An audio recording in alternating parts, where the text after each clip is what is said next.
他提前几十年就走完了我们正在经历的这条路。当年的讨工热、学历贬值、养老难题、内卷困境，这就是日本。一本活生生的生存说明书，为我们写下了宝贵的经验教训。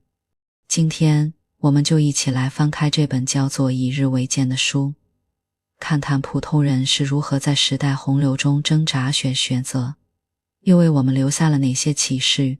就在于他不讲大道理，只讲普通人的故事。那些在就业冰河期里苦苦挣扎的大学生，还有那些在高压下坚守的医生，他们的经历里藏着时代周期的秘密。日本用一代人的青春和代价换来的经验，可不是过时的历史，而是我们现在就能拿来参考的错题本。接下来咱们就先从最核心的就业问题聊起，看看当年日本面对失业潮，他们是怎么选的，又给我们留下了怎样的思考。1993年，日本的泡沫经济彻底破裂， GDP 首次出现负增长，失业率蹭了一下就从不到 2% 跳到了 3%， 每年倒闭的企业更是成千上万。可奇怪的10年里，即便经历了互联网泡沫、亚洲金融危机的双重打击，日本的失业率却始终被压在 5% 以下，最高也就短暂触及 5.4%。 藏着一个影响深远的难题，是保住老员工，还是给年轻人机会？是只看眼前的稳定，还是放眼长远的未来？日本当时的选择非常明确，优先保住现有的工作岗位，牺牲掉新生代。那时候，日本企业普遍实行终身雇佣制，员工和企业就像一家人，社会根本接受不了大规模裁员，企业利润直接下滑了 21%， 产能却还在逆势增长 15%。 面对亏损和过剩，却又不能裁员的社会压力，日本政府最终选择了一条为就业稳定让路的道路。他们具体分了2步走，在企业端推行大鱼吃小鱼和抱团取暖的合并模式。银行给大企业输血，让他们去收购那些亏损的小企业，扎堆合并。总之，目的就是不让企业倒闭。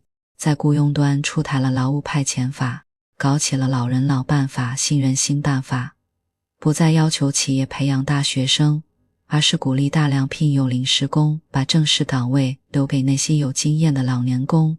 这号组合拳确实见效了。到2003年，日本基本走出了就业冰河期，过剩产能也消化掉了。但这背后付出的代价却沉重到足以影响日本未来几十年的经济命脉。首先是僵尸企业泛滥，这些企业连贷款利息都付不起，全靠银行输血续命。最高峰的时候占了日本企业总数的1/5，到现在每6家企业里都还有1家是僵尸企业。更要命的是，海量的资金都被用来救助这些低效企业了，根本没法投向新兴产业。整个就业冰河期，银行豁免的债务高达6000亿美元，不良资产堆积如山，导致银行业集体破产。1998年，日本10大银行全部重组，没有一家保留原名。电影里银行永远不会倒闭的台词，在那时看来，简直是对民众天真信任的残酷嘲讽。更遗憾的是，日本就这样错过了90年代全球科技革命的浪潮。企业没钱没动力搞研发，以东芝为代表的半导体企业采取消极投资策略，半导体工艺更新速度慢了下来，曾经的日本之光最终也沦为了僵尸企业。互联网、卫星计算机这些革命性红利，日本几乎全程缺席，直接开启了下一个失去的10年。对于普通人来说，这些代价，这10年被日本大学生称为就业极冬期。就业率从 85% 暴跌到 55%， 每3个大学生就有1个在3年内离职，投出去100份简历，能找到工作的还不到60%，甚至有 15% 的毕业生选择延迟毕业，只为了保留应届生身份。啃老族从8万人猛增到40万人，间接催生为严重的宅男现象。企业不再为新员工提供培训预算， 71% 的企业觉得员工成长应该自己买单。大学生一毕业就面临能马上干活的要求，却没人愿意培养他们。更残酷的是，从1993年的 19% 涨到2003年的 32.4%， 每3个劳动者就有1个是临时工，其中 65% 是这10年毕业的大学生。他们大多一辈子拿着逼薪，至今仍是日本收入最低的群体，被称作冰河时代。花了30年都没能走出那场就业寒冬，那可是超级卖方市场。大学生和招聘岗位的比例是1:4，名牌大学的毕业生平均能拿到7家公司的录用意向，企业甚至会公费送学生出国旅行抢人。仅仅因为出生年代不同，2代大学生就迎来了天差地别的人生。这场保就业的抉择，本质上是用国家的长期发展和一代人的命运，换来了短期的社会稳定。日本用实践证明，从来不是免费的。过度保护那些低下产能，只会扼杀创新和活力，师生会留下难以弥补的社会裂痕。那些被牺牲的大学生，他们不仅要面对失业和低薪，还要承受时代的误解，被贴上不够努力的标签。那么，日本政府为什么会如此坚定地选择牺牲年轻人？这些失落的一代在就业之外，还遭遇了哪些困境？接下来，我们就聚焦他们的故事，看看学历贬值、职业无门的他们是如何被时代彻底裹挟的。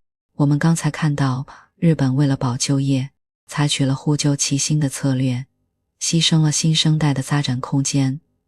而这其中受冲击最惨烈的，就是20世纪70年代第二次婴儿潮出生的盘块次百，从出生起就带着过剩的烙印，一路经历教育内卷，却在毕业时杠上经济衰退，最终沦为学历贬值的牺牲品。他们的故事恰恰揭示了衰退期最残酷的真相，个体再努力，也终究难敌时代周期。3重过剩，从出生到就业的全程挤压，可以说从他们出生没片就已注定。20世纪70年代，日本迎来了第二次婴儿潮，10年间诞生了近2000万新生儿，形成了庞大的团块次贷，正是日本经济最狂热的时期。整个社会都沉浸在日本可以输布的自信中，家长们坚信教育改变命运，拼命推着孩子挤入应试地狱。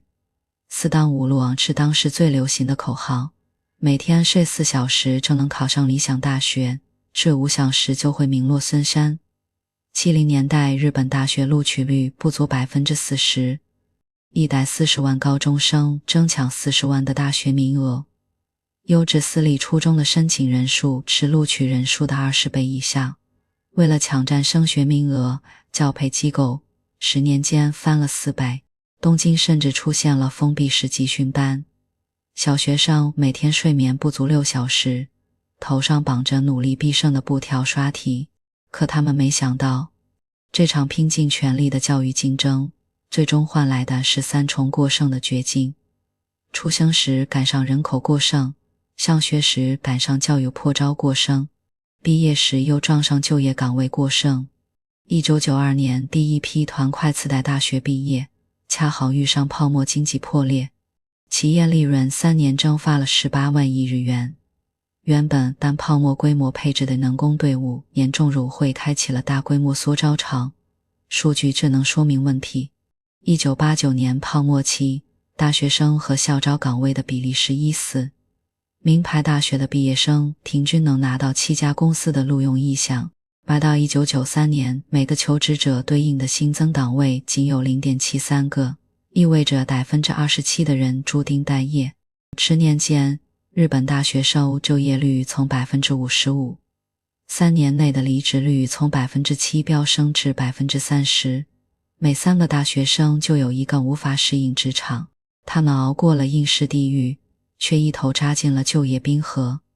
学历失灵，从精英通行证到高学历难民，在泡沫经济时期，大学文凭是进入大企业的精英通行证。东京大学、京都大学等名校毕业生3年内年薪突破1000万日元并非难事。但到了90年代，这张通行证彻底失效，学历贬值速度远超想象。核心原因是供需严重错配。90年代，日本大学毕业人数比80年代多出 40%， 海量毕业生涌入本就萎缩的就业市场。为了缓解压力，政府推出了研究生扩招政策。1992年至1995年，在校大学生从237万 64% 的国立大学生选择读研延缓就业。但这只是把矛盾往后推了推。1996年扩招后的第一批研究生毕业，80万待业者也加260万在校应届生，就业市场彻底崩溃。学历贬值最直观的体现就是薪资倒挂。1994年至2004年，大学生起薪增长率仅为高中毕业生的1/3，两者工资差距迅速缩小。更讽刺的是，硕博学历也未能幸免。政府的研究院倍增计划让硕博人数暴增。1999年，博士就业率仅为 54.4%， 文科博士甚至不足 40%。这些高学历者最终沦为高学历难民。他们花光家庭积蓄读研套博，毕业后却只能做逼薪临时工，甚至要在便利店打工补贴生计。2007年，纪实文学《高学历难民：失落的精英们》爆火，书中记录了100余万扩招硕博的困境。他们中 73% 是35岁以下的临时教师，年收入不足200万日元，属于绝对贫困群体。有人白天在大学教书，晚上在便利店上夜班。学历失灵的本质是时代逻辑的切换增长期。学历是稀缺资源，能兑现高回报，但存量期学历是普通商品，价值取决于岗位需求与毕业生供给的比例。当岗位增速赶不上毕业生增速，再光鲜的文凭也难逃贬值命运。代际撕裂，晚春与寒冬的命运分野。这场学历贬值还造成了日本社会深刻的代际撕裂。泡沫期毕业的暖春世代赶上了超级卖方市场，企业为了抢人，不仅支付300万日元的清田费，还会公费送学生出国旅行，甚至给乡下学生的父母送牛，给城市学生的父母送高尔夫球具。他们毕业就能进大企业，工作几年就能买房买车，享受终身雇佣制的红利。而团块次贷组成的寒冬世代却成了时代的接盘侠。他们同样努力，却只能面对100份简历换1份临时工的窘境。1999年，大企业实习生有用比例不足50%，仍有一半会被淘汰。企业宁愿花高价雇佣有经验的老年工，也不愿花费成本培训新人。大学生只能靠不断考证，只为争夺一个实习机会。更残酷的是，他们还承受着社会的误解。当时的日本社会普遍认为年轻人找不到工作是不够努力，给他们贴上垮掉的70后啃老族与宅族的标签。但没人意识到这不是个人问题。10年间，日本啃老族从8万激增至40万，青年自杀率翻了近3倍。很多人在努力却无果的循环中陷入自我否定。电视剧的变迁最能反映这种心态转变。1991年火爆的《东京爱情故事》讲述的是乡下孩子在东京打拼的励志故事，而1996年的《悠长假期》却让在自己什么都做不好的时候就当是上天赐予的长假成为流行语，道出了年轻人的无奈与迷茫。两代人仅仅因为出生年代不同，就迎来了天差地别的人生。这场学历贬值的浪潮彻底摧毁了日本学历至上的社会观念。日本仅有45万人参加高考，高中生升学比例不足 50%， 曾经的精英通行证。而那些被时代裹挟的寒冬世代，至今仍是日本收入最低、结婚率最低的群体。他们花了30年也没能走出那场就业冰河。那么在学历失灵、就业内卷的背景下，哪些职业能穿越衰退周期？公务员、教师、医生，这些曾经的铁饭碗。接下来我们就聚焦日本的职业周生相，看看衰退期的职业选择到底藏着怎样的底层逻辑。谭快次代在学历贬值的浪潮中被时代裹挟，人生轨迹彻底改写。而当就业市场从增量争夺变成存量博弈，不同职业的命运也出现了天壤之别。曾经被奉为铁饭碗的公务员、教师、医生，以及曾经象征工业立国的理工科工程师，在衰退期经历了截然不同的沉浮。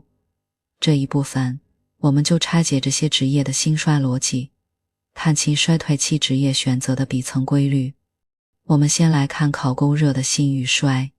考末破裂前，公务员在日本是失败者的选择。80年代民间企业薪资暴涨，大企业不仅有246年终奖，还会给名校生发300万日元清田费，甚至送车给父母送牛。而公务员薪资低，地方公务员报名比例常低于1:3，偏远地区甚至零报名。名校生去当公务员，会被嘲笑没本事进大手企业。但1993年失业潮爆发后，风向彻底反转，金融地产行业大规模裁员，年轻人失业率飙升，公务员的稳定成了最大吸引力。1998年 64% 的应届生参与考公，优质岗位录取率不足 3%。 东京大学毕业生也以讨公为荣，讨公热达到了顶峰。更关键的是90年代初，政府大基建带动地方财政增收，部分地方公务员工资甚至超过丰田人工。横滨市公车司机年收入近900万日元，比社会平均工资高 30% 到 50%。 但这股热潮仅仅持续了10年。1998年亚洲金融危机后，政府启动了2轮财政改革，先是解雇临时工，外包行政工作，再是直接降薪缩编。1999年至2003年，公务员薪资每季降幅超过 40%， 地方公务员平均年薪从巅峰时的1000万日元。同时，辖关公务员每月加班超过100小时的占比高达 9.1%， 被称为永不下班的不夜城。2023年，日本公务员报考比例已降至 1:3， 国家公务员录取率 7.5，47个都道府县州有45个没完成招聘计划，曾经的避风港。核心原因是公务员的稳定绑定财政健康度，衰退期财政紧缩时，他们首当其冲被削减支出。我们再看教师与医生群体。先说教师。80年代，教师是日本最受尊敬的职业，与律师、医生并称先生，享受公务员待遇，薪资稳定。但90年代后，少子化与财政紧缩双重冲击，让教师行业彻底变天。首先是学生锐减导致教师过剩。80年代政府误判第3次婴儿潮，推行教师增援计划。1985年至1990年每年招聘超过3万名教师，至1991年教师总数达105万。但90年代实际出生人口比预期少了500万。1995年小学生人数从100万跌至680万，教师成了过剩资源。1992年至1995年，教师招聘缩编 60%， 教育专业应届生就业率仅 50%，100万持有教师资格证者无法上档。其次是财政削减与市场化改革，政府为节省开支推出临时教师占比一度达1/6，薪资仅为正式教师的一半，合同1年1签。后是要求教师兼职行政工作，每周工作时长从50小时增至62小时。更残酷的是，2003年教师不再属于国家公务员，地方财政无力负担薪资，教师综合工资下降 30%， 时薪低于派遣员工。叠加校园失控问题，学生厌学，校园暴力频发，教师既要应对教学压力，还要承担治安管理责任，讨核与心理压力剧增。2010年轻度抑郁教师占比达 30%， 每年超过100名教师因压力自杀，教师沦为黑色职业。2024年报考比例不足1/3。再说医生，日本医疗产业全球领先，医生是高收入加高声望的代名词。但90年代老龄化加速，叠加医保控费，医疗体系陷入崩坏，医生成为时代怨气的牺牲品。老龄化带来的医院养老现象，当医生不堪重负，65岁以上患者占病床资源的 60%，20% 的老年患者住院超过1年，医院沦为养老机构，40%医生每周工作超过80小时，处于过劳死边缘。而政府为应对医疗费王国危机，推行医保控费改革，13000款药企为盈利，使用劣质原料。1997年甚至闹出了金村顺天堂造假，导致22人死亡的丑闻，同时也实施按病种病额报销。医生被迫选择廉价治疗方案控费，导致医疗质量下滑。1995年至2000年，罹患纠纷从300起增至3000起，5年翻了10倍。过失医疗惩治条例加大对医生的刑事处罚，5年间被判刑医生达120名，相当于前40年总和。2000年更是出现针对医生的恐怖袭击，21名医生死伤，民众却拍手称快。2003年，近3000名临床医生辞职。医生从道德象征沦为社会出气筒，核心问题在于医生的职业价值依赖公共医疗资源投入，衰退期财政紧缩与老龄化压力同时挤压医疗体系，最终代价由医生与患者共同承担。再说理工科的背叛，日本曾以工业立国为核心，理工科长期是立国之本，但泡沫经济后，理工科却成了劝退重灾区，工程师陷入低薪内卷的困境。泡沫期，80年代金融地产薪资暴涨，东京 B 区理工科毕业生仅 37% 愿意进入制造业，其余涌向金融业。1989年房地产行业缺口300万元，名校理科生进制造业会被嘲笑没本事赚退潮。理工科报考人数10年减少1/3，出现了第一次理科劝退潮。衰退期，本土产能转移导致工程师过剩。1994年，日本启动全民出海战略，汽车、电子等优势产业向海外转移产能，本土制造业岗位持续缩减。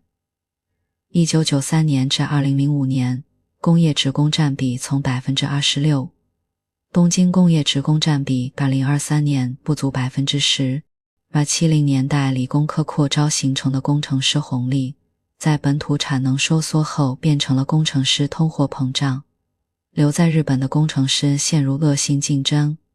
工程师的困境它源于产业分化，高端制造业受益于出海保持利润，但中低端制造业被中国产能替代，产值累计下滑 40%。1990年至2003年，某日本大学制造业校友从9万人降至5万人，较幅近 50%。这些失业的中低端制造业工程师，要么转行服务业，每周加班超过60小时的工程师，占比从 13% 升至 19%， 时薪仅为美国工程师的 40%， 他得背着泡沫期的巨额房贷。企业对工程师的培养意愿下降，衰退期企业倾向于招聘有经验的老年工，不愿投入成本培养新人。理工科应届生只能做低薪临时工，晋升无望。2000年后，日本 45% 的制造业外籍员工从事工程师岗位，本土理工科人才进一步被挤压，形成了第二次理科劝退潮。回顾这些职业的沉浮，我们能总结出衰退期职业选择的3个核心规律。第一，关于抗跌职业，它们有3个共性：一是不依赖单一市场，比如那些出海企业的技术运营人才，就不受本土经济衰退影响；二是现金流稳定，远离那些依赖财政拨款的行业，选择有自主盈利能力的领域；三是有技术壁垒，像高端制造业的核心技术岗或者医疗领域的专科医生都难以被替代。B2 如何在衰退期避坑？首先是远离过度依赖财政的职业，比如公务员、公立教师、公立医生财政紧缩时，他们首当其冲被削减待遇。然后是远离产能过剩的行业，中低端制造业、摊桶服务业，这些都容易被海外产能或新兴产业替代。最后是远离代际传承严重的行业，泡沫期金融地产的优质岗位被团块世代的子女占据，新人难有机会。B3 关键启示：职业价值等于行业竞争力乘以本土需求。公务员的价值随财政竞争力下降而缩水，教师的价值随少子化导致的需求减少而下滑，工程师的价值随本土制造业需求萎缩而降低。暂之那些能对接海外市场、满足刚需的职业，这些职业的沉浮本质上是衰退期资源重新分配的结果。而医疗行业作为受老龄化冲击最直接的领域，医生的挣扎背后是整个医疗体系的崩坏与重构。接下来我们就聚焦老龄化带来的医疗冲击波，看看日本医疗体系如何从全球领先沦为崩坏，又如何通过改革重生。上一部分我们看到，公务员、教师、工程师等职业在衰退期经历了各自的沉浮，而受老龄化冲击最直接、动荡最剧烈的当属医疗行业。日本医疗曾领跑全球，却在90年代被老龄化与财政紧缩双重击垮，诞生了医疗崩坏、医药寒冬等热词。但这场危机也倒逼日本启动了彻底改革，最终实现了医疗体系的重生。这段从崩溃到重建的历程，藏着衰退期公共服务转型的核心密码：医疗崩坏、老龄化下的3重危机。日本正式进入深度老龄化社会，65岁以上患者5年内从200万飙升至360万，占病床资源的 60%，20% 的老年患者住院超过1年，医院沦为养老机构。而政府此前对老龄化误判，80年代甚至还推行医生缩编，导致1994年医师缺口高达 9.4 万，仅为实际需求的一半，4成医生每周工作超过80小时，处于过劳死边缘。东京大学附属医院甚至出现医生连续工作36小时晕倒在手术室的新闻。老龄化带来的医疗费王国危机让政府被迫启动强力控费，13000款药品被集采降价，平均降幅超过 45%。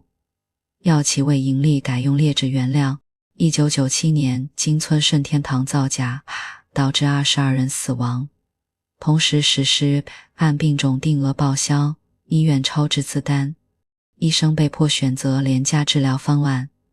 2000年，全国620起医疗事故中 60% 与过度控费相关，患者成了低成本医疗的牺牲品。医疗质量下滑让医患信任彻底破裂。1995年至2000年，医患纠纷从3000起。1998年，过失医疗惩治条例加大刑事处罚，5年间被判刑医生达120名。2000年更是发生了针对医生的表参道俱乐部爆炸案，21名医生死伤，民众却拍手称快。2003年近3000名临床医生辞职，医疗体系濒临崩溃。医疗重生，从降本到增效的改革。2004年，日本推出的 B-C， 也就是诊断权分类支付制度，彻底打破了住院越久他按住院时长分段奖惩，提前出院奖励 15% 费用，超时住院给付 85%。这一改革倒逼医院提高效率，患者平均住院天数减少 27%， 老年患者占长养老现象大幅减少，医保支出增速从90年代的 2% 以内。空年启动的国民护理保险建立了一个独立于医疗体系的养老服务网络，将居家护理、社区养老纳入保障。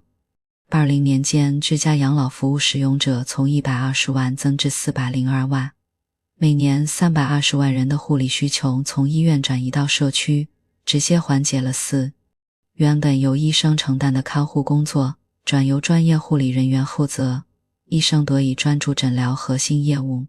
随后，日本迎来了医药产业的双向复兴。首先是药品改革，实行分层定价，创新药半成本加溢价定价，仿制药与原研药同价竞争，既保障药企研发动力，又避免低价恶性竞争。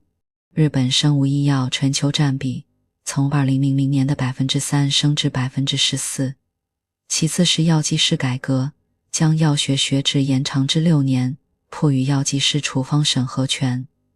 药剂师为患者建立用药档案，指导仿制药选择，既降低医保支出，又重建民众信任。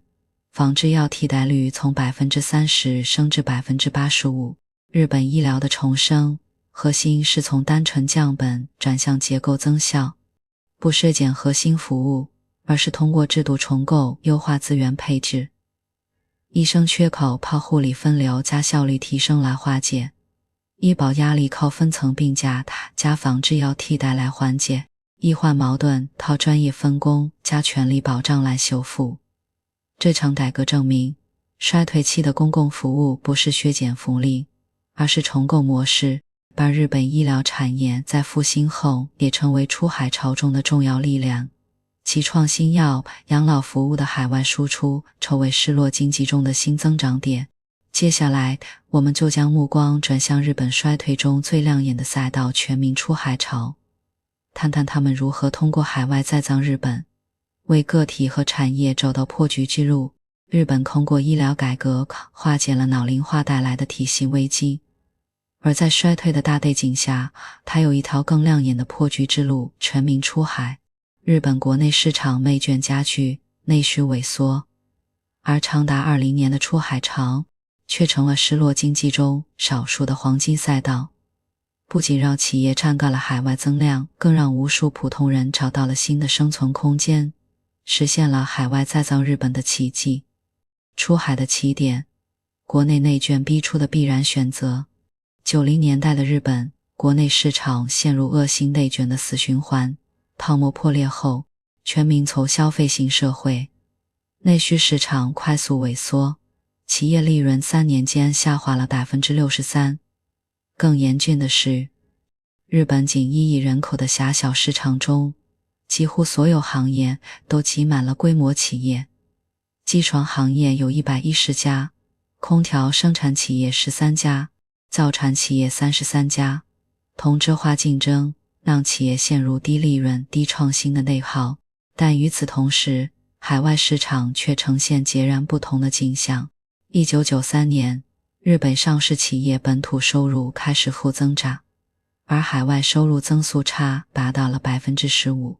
这种内需收缩、外需扩张的巨大反差，让出海从可选变成了必选。1994年，日本退出新技术立国战略，正式将出海定为国家战略，一场全民参与的出海浪潮就此拉开序幕。出海3步走，从产业输出到全球扎根。日本的出海不是盲目扩张，从产业抱团到全产业链渗透，再到文化赋能，一步步构建起全球竞争力。第一步，优势产业抱团出海，强占海外产能与市场。是不是熟悉的味道来了？日本首先拿出最具竞争力的汽车、电子、机械3大产业组成产业联盟，抱团出海。与80年代优先布局美国不同，这一轮出海的重点是中国与东南亚市场。这里有廉价劳动力，更有潜力巨大的消费市场。丰田、索尼、东芝等头部企业牵头，将低端产能转移到海外，国内保留高利润核心业务，形成海外生产加本土研发的循环。以广州为例，日本布局了700多家日企，既享受廉价土地与劳动力，又精准对接中国内需爆发的红利。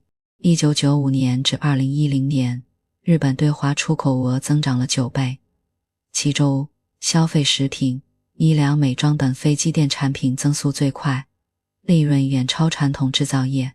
第二步，全产业链出海，中小企业与普通人的机遇，头部企业出海后，带动了上下游中小企业跟进，形成大企业带小企业的出海生态。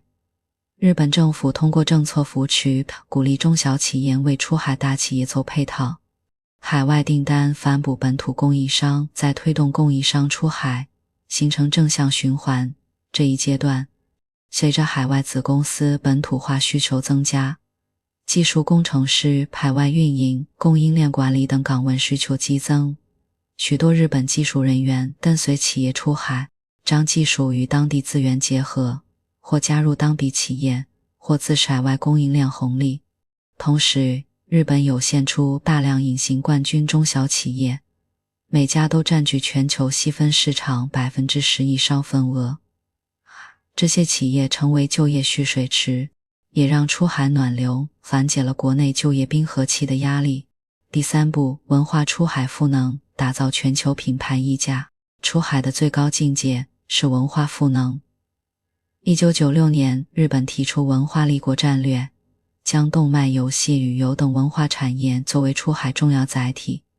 动漫产业海外市场规模快速增长，辐射人口超过18亿，带动旅游、餐饮、住宿等相关产业爆发。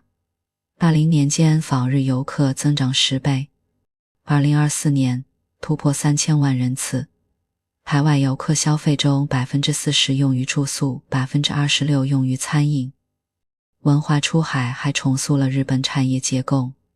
泡沫破裂前，金融地产占日本市值的 38%， 而30年后，工业消费品、医疗健康成为主力。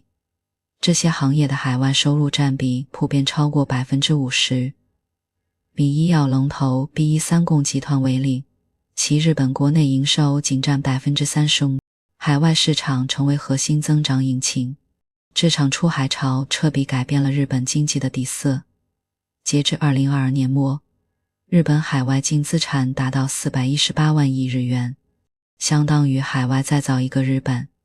上市公司海外利润占比接近 60%， 多个行业龙头海外收入占比超过 75%。 海外投资与出口成为经济增长的双引擎，出海更是改变命运的契机。那些早期跟随企业出海的技术人员、运营人才，不仅躲过了国内内卷，还享受了海外增量带来的红利，成为2000年后日本中产阶级的主力。数据显示，泡沫破裂后，增长超过10倍的日本股票中，海外相关企业占比超过 50%， 出海相关岗位的收入也显著高于国内同类型岗位。日本的经验证明，避灾死局，海外增量能打开新的生存空间。而这场出海潮背后，它藏着代际认知的差异。泡沫期成长的暖春时代与衰退期出海的寒冬时代，他们对努力与回报的认知截然不同。接下来，我们就通过一碗阳春面的故事，看看这种时代撕裂下的代际认知鸿沟，到底藏着怎样的时代密码。一碗阳春面在日本2代人眼中，竟成了丈量时代温差的标尺。这篇泡沫时期感动全民的短篇故事，藏着日本社会最深刻的代际撕裂，增长期的努力及正义，在存量期彻底失效。泡沫经济鼎盛时，一碗阳春面这的故事是国民的精神图腾。故事里母子3人省吃俭用，拼搏逆袭，长子成为医生，次子进入银行，完美切合了当时的社会信仰，只要坚韧努力就能跨越阶层。彼时日本经济腾飞，企业抢人，学历值钱，普通人靠着奋斗就能买房买车。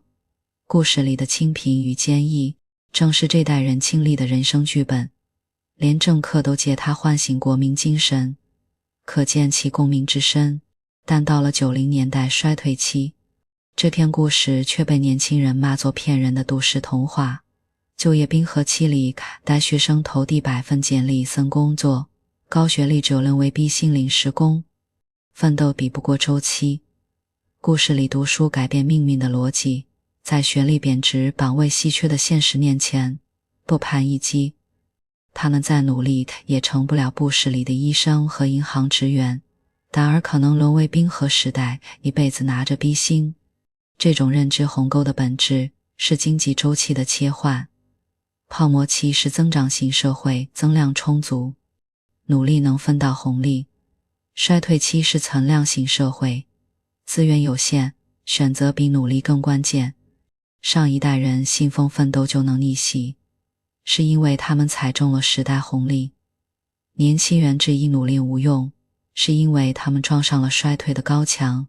这碗面的争议告诉我们，没有永恒的人生真理，只有适配周期的生存逻辑。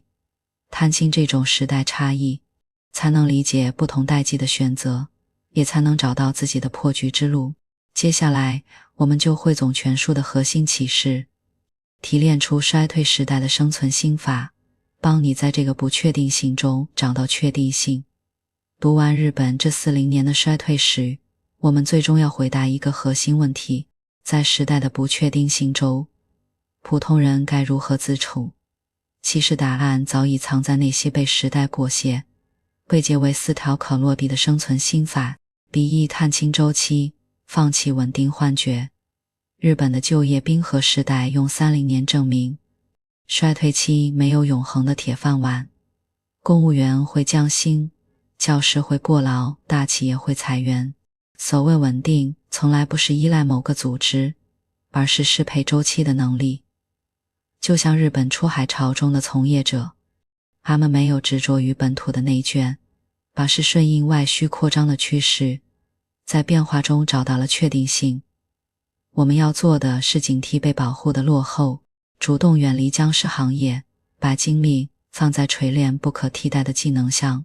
第二，拒绝单一依赖。日本的僵尸企业和那些依赖财政的职业之所以脆弱，核心是过度依赖单一资源。对个体而言，要培养主业加副业的双收入结构，或掌握跨领域技能。对企业而言，不能困在单一市场，要像日本车企那样在全球范围内分配资源。记住，衰退期的抗风险能力等于你的可替代选项数量。